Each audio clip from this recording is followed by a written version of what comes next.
no Diário Oficial da União, de 27 de junho, tivemos a publicação da Instrução Normativa da Receita Federal do Brasil, número 2145, de 2023, alterando a Instrução Normativa 1234, lá de 2012, a qual trata sobre a retenção de tributos nos pagamentos efetuados pelos órgãos da Administração Pública Federal, direta e indireta, e demais pessoas jurídicas que menciona, pelo fornecimento de bens e serviços.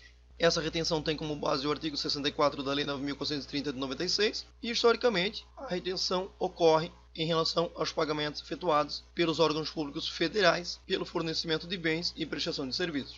Entretanto, recentemente, tivemos algumas decisões judiciais reconhecendo a retenção do imposto de renda na fonte também nos pagamentos efetuados pelos órgãos públicos estaduais e municipais pelo fornecimento de bens e prestação de serviços. A grande maioria dos estados e dos municípios vinha alterando as suas legislações internas, passando a prever a retenção do imposto de renda na fonte nessas situações. E agora a própria Receita Federal do Brasil passa a reconhecer também na instrução normativa que trata da retenção de órgãos públicos, desta retenção do imposto de renda também para os órgãos públicos estaduais e municipais. Então o artigo 1º continua tratando da retenção dos órgãos públicos federais, retenção que ocorre em relação aos órgãos públicos federais para o imposto de renda, a contribuição social, a COFINS e a contribuição para o PIS. A novidade fica aqui por conta do artigo 2º-A, que determina que os órgãos da administração pública direta dos estados, do Distrito Federal e dos municípios, inclusive suas autarquias e fundações, ficam obrigados a efetuar a retenção na fonte do imposto sobre a renda,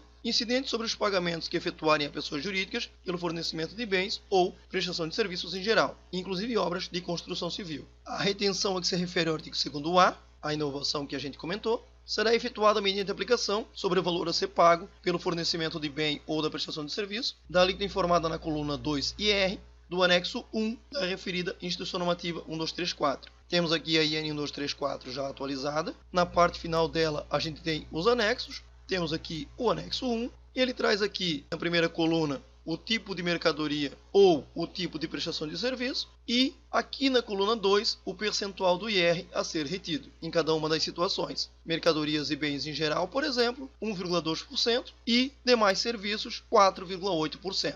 Esses são os percentuais a serem utilizados na retenção do imposto de renda no caso dos órgãos públicos estaduais e municipais, que é o mesmo utilizado para os órgãos públicos federais, porém os órgãos públicos federais têm a retenção dos 4 tributos ao mesmo tempo. Aqui o percentual total a ser aplicado, no caso dos órgãos federais. Ela atualiza a ementa da IN 1234, tratando dos órgãos federais e também agora dos órgãos estaduais e municipais. Esta instrução normativa entra em vigor na data da sua publicação no Diário Oficial da União.